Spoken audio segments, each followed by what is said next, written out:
Hey friends, and welcome back to this episode. So we have a question for you. How do you and your spouse make important decisions together? We're really interested, so put it in the comments below and tell us, how do you make important decisions? Also, while you're in the comments, tell us where you're joining us from. We'd love to know. So decision making for Travis and I used to be such a sore spot in our marriage. We couldn't communicate about those things, and there was resentment and bitterness that set in. And you may be relating to that. Maybe your spouse has made decisions that you weren't on the same page with. And later on, you find yourself resenting your spouse for making that decision. And so today we want to talk about, why is it important that you and your spouse are on the same page in marriage when you're making decisions?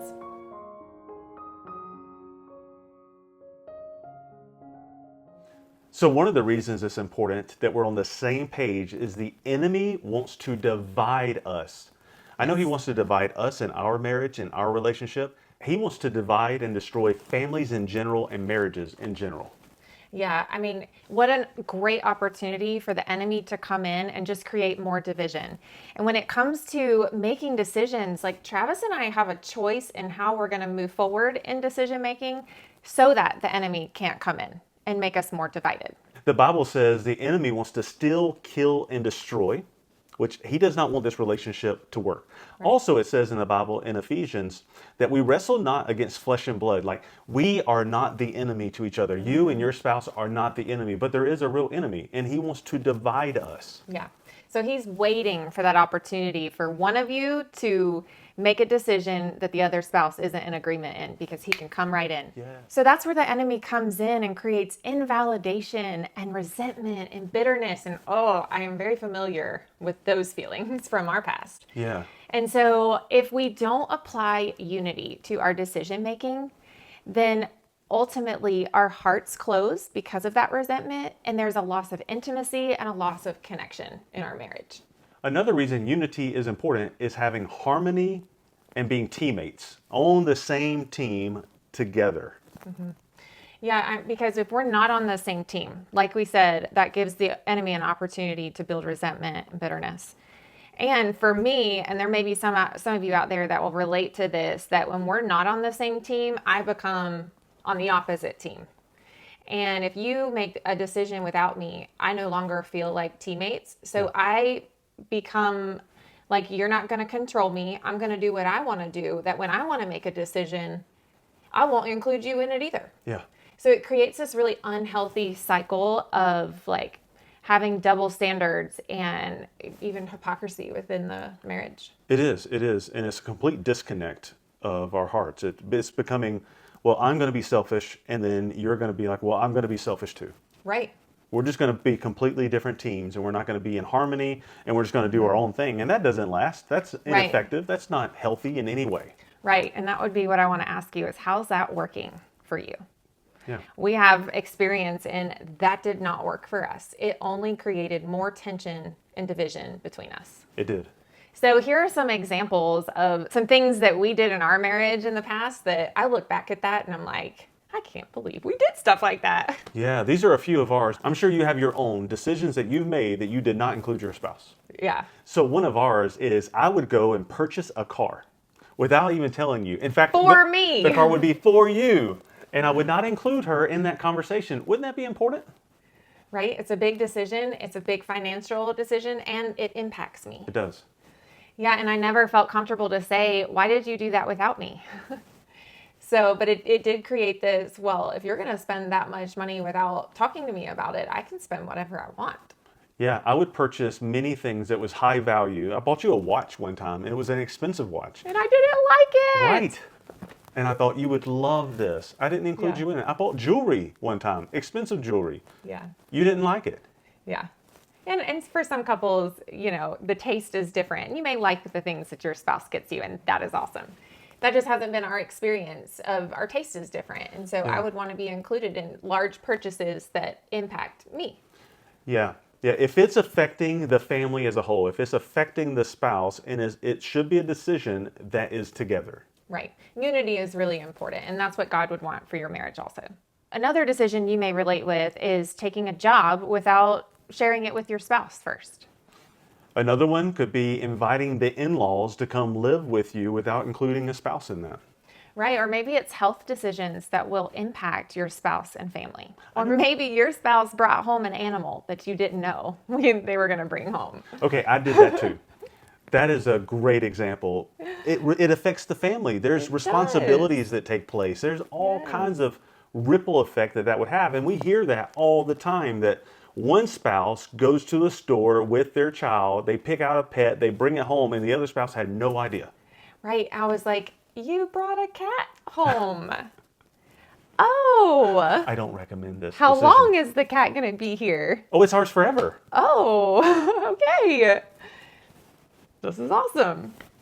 Yeah. But inside, I was like, I can't believe he did that, because I'm the one that scoops the litter box.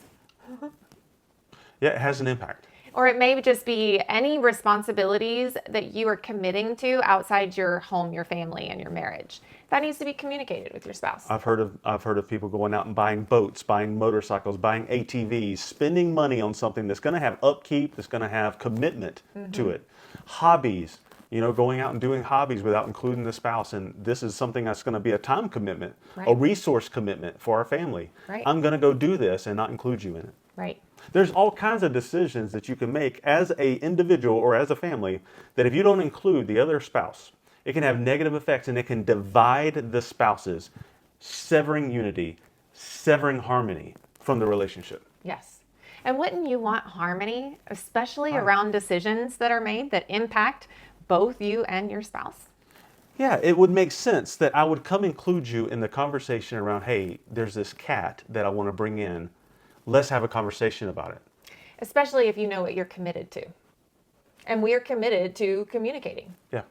And I think that is something that's so important, that couples really get clear on what are we committed to as a couple and what are we committing to communicate about.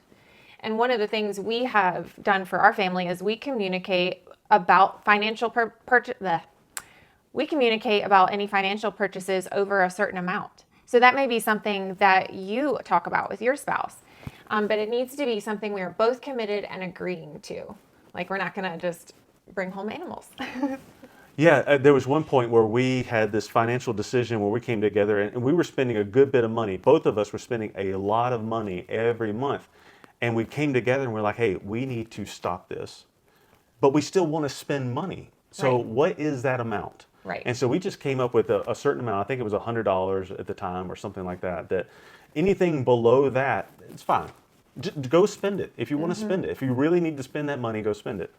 And that was very helpful for both of us to be able to make that decision. Yeah. It might be $50 for you. It might be $500. I don't know. It's something that you could create together with your spouse. Right. And you might be a spouse that is the one working for the family. And there may be some resentment around what the other spouse spends. And I know that was going on in our marriage as well, where you were getting upset at money I was spending, but you were out of work and you were spending just as much, but expecting me not to spend. And it created this, like, really? You're telling me not to spend when I'm the one out there working? Yeah. And it was not a healthy perspective to have, because when we're in marriage, we are a unit. God made us to be in unity together with Him. And when we are, there is this synergy, this harmony that's there between us, that we can powerfully move forward as teammates in life. And when that harmony is not there, it's discord constantly. There's constantly issues and arguments. And I think over time I lost my voice, and it just got to the point where I was like, I'll do what I want to do, and I don't really care what you have to say. Yeah. Which ended up, I probably spent way more money than I would have ever really wanted to had I done this exercise that we're about to go through. Yeah, I don't know if you remember this, but you actually came to me. We had family meetings on every Sunday at 2 o'clock. I hated it that he called them meetings. I still tell him it wasn't a meeting. Don't call it that. That's right. I don't She does like not meetings. like the word meeting because it's a controlling term, I'm assuming. But we would have these conversations at 2 o'clock on Sunday, these family conversations, where we were really discussing, like, how can we lower the amount of money that's leaving us? Mm-hmm. And at first, you were totally against this conversation. I was like, you are not going to control me. Right. Yeah, you were like, I'll go spend what I want to. But when we finally started doing that, and I started saying, listen, I'm only going to look at what I'm doing. my road, what I'm doing, and I will lower that. You decided, well, I'll do the same thing. Yes. And then you said, well, there's actually several things I can do to stop spending. Well, we also looked at what are our goals? That's good. Where do we want to go? Yeah. We were on the same page for the first time about the outcome Yeah. that we wanted. Yeah, and that's right. that's the benefit of being on the same page is you know where you're headed, so it keeps you from going down the wrong path to get there. That's important to know that vision. So of where our you're headed. goal was saving, and I got to see that, and wow, I really put a stop to a lot of the spending that I was doing. Yeah, that was nice. Yeah. So that's what's available to you as well. And that's what we're about to walk through is how can you create a winner's circle in your marriage so that you and your spouse are on the same page and we involve the Holy Spirit to guide us through the Yeah. process.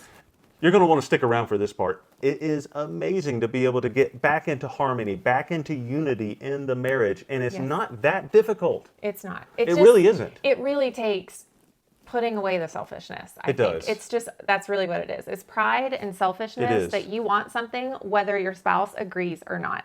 And that's just not what God would have for your marriage. Yeah. That's what I would say to evaluate is the decisions that I'm making that my spouse is not in agreement to. What is the purpose that I am doing that? And really discover for yourself, why do I do that? Is it selfishness? Yeah. A lot of times I think it's a righteous thing. Like, I know I'm right, you're wrong. Yeah. And so we're going with what's right. It's just not healthy for the relationship that way. Okay, so now we're going to go through step by step of how you can create a winner's circle for yourself. First thing you want to do is I've got a link I'm putting right up here. Actually, Travis is the one who puts the links up. So if it's not there, you can blame him. But go to our website. There's a free PDF download there for you where you can print this off and actually do this exercise with us. Valuable tool. Pause this for a minute, go grab the download, and then come back to the video, and we're going to walk you through it. We'll be right here. We'll wait on you. Okay, so the first step is you're going to want to invite the Holy Spirit into this process. There's a couple of reasons why.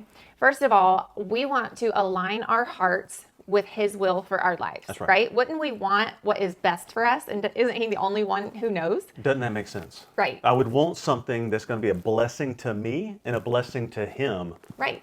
Because there's some decisions that I will make that are not, they don't end up being a blessing. And I really want to make them. Right.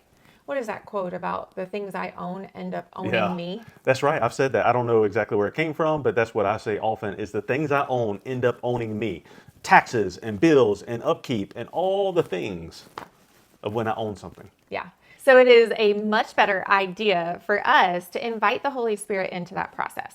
And wow, He opens our eyes to things we didn't see Amazing. before. Amazing. He guides us through all kinds of decisions where Yes. you and I have not been divided on a decision in a really long time. It says in James 1:5 that if you want wisdom, ask for it and God will give it to you generously. Yes, He does. Generously.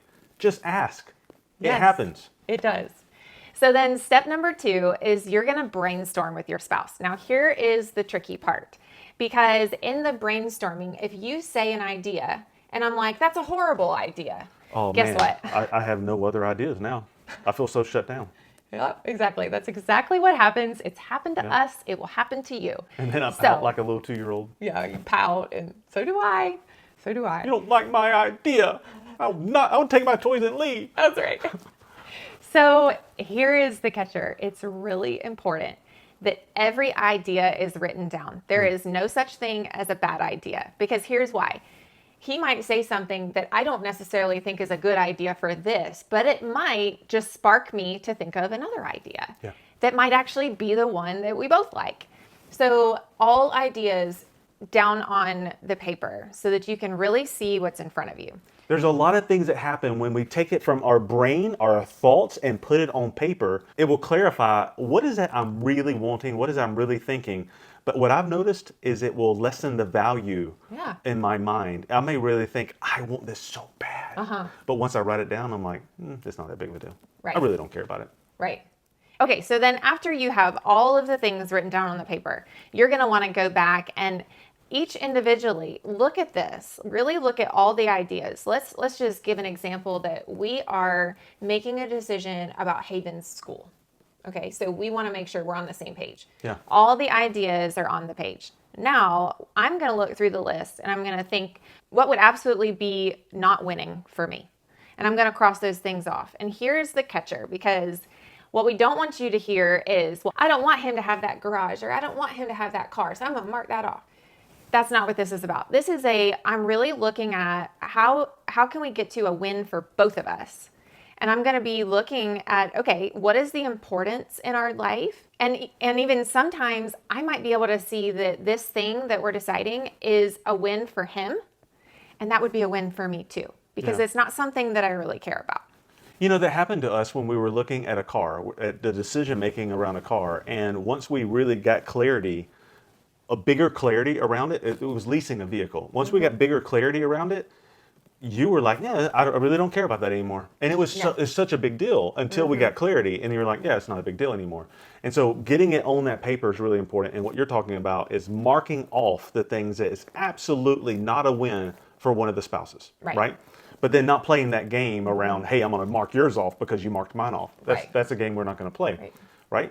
So for an example, if Travis decided he really wanted to buy a new house, the way we would go about a winner's circle is, now we've already brainstormed all the things that would be important to you and I, and it's all on the same paper. Yep. Now I'm going to 100 look. acres on a farm with a pond. Right.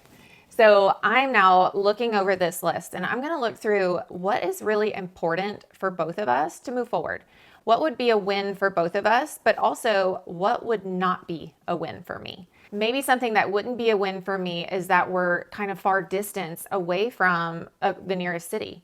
And that just wouldn't be a win for me. So I would mark that off. And then Travis would do the same thing. And this is really what is going to be a win for both of us here. And so sometimes it looks like what I know would be a win, like the big garage in the back that's a man cave. I know that's a win for you, and I really don't care. We have the money. Sure, it's a win for me too. Yeah. So that's just the way to access looking at what are the things to mark off. That's good. And then what's left that's not been marked off is wins. Those would be wins for both of you to be able to look at, to move forward in this decision-making process. That's right. And it is so powerful to see those wins and be like, okay, when moving forward, I know that whatever it is that we started off with, now we have narrowed down what's really important to us to move forward. Now we know exactly what we're looking for in this house hunt, you know, and we're on the same page beforehand. So the decisions, they're easy to make. You know, it wouldn't make sense to do this and then go back on that and start making decisions again without each other. That's right. Yeah. So we hope you really got something from how to walk through the winner's circle. And we really encourage you, go do this with your spouse. You will find unity in this process. So thanks for joining us on this episode. It's important to make good decisions with your spouse and stay in unity and harmony. And once again, there is an enemy, and he wants to divide, he wants to separate, he wants to devour this marriage covenant. He wants to devour your marriage covenant. So it's important to stay on good. It's important to stay in harmony and as a team. And then there's a great decision-making tool that you can use called the winner's circle. You can brainstorm all the different ideas that both of you have and not making the other spouse wrong during the process. Mark out the things that's not a win for the spouse. And then you're left with the things that absolutely would be a win. And then you can make a more informed, better decision as a couple. Yes, and I just want to also add in there that sometimes getting wise counsel is really important. And so a lot of times we will wait for a period of time, even after we see what everything is a win, we wait to still make that decision. Number one, that the Lord doesn't switch our path or change us direction. And two, that we're not making any decisions based on feelings. Good and point. after a couple of days, those feelings subside. So I wanted to just say those two things. Get wise counsel if you need it, and wait on decisions if needed as well, so that you can really gain clarity without all the emotions and the feelings present. Yeah, waiting is okay. Yes. It has helped us out a lot. Yes, it has. Maybe you have a question that you want answered about your marriage and what you're walking through in this season. We would love for you to submit that question. I'm going to put a link here where you can go on our website and submit a question to us. And if we answer your question on our channel, we'll send you a free gift of one of our courses in our online academy. Yeah, and a free toaster. No toasters. Oh, no toasters. Thanks for joining us on this episode. See you next week. Bye. Bye.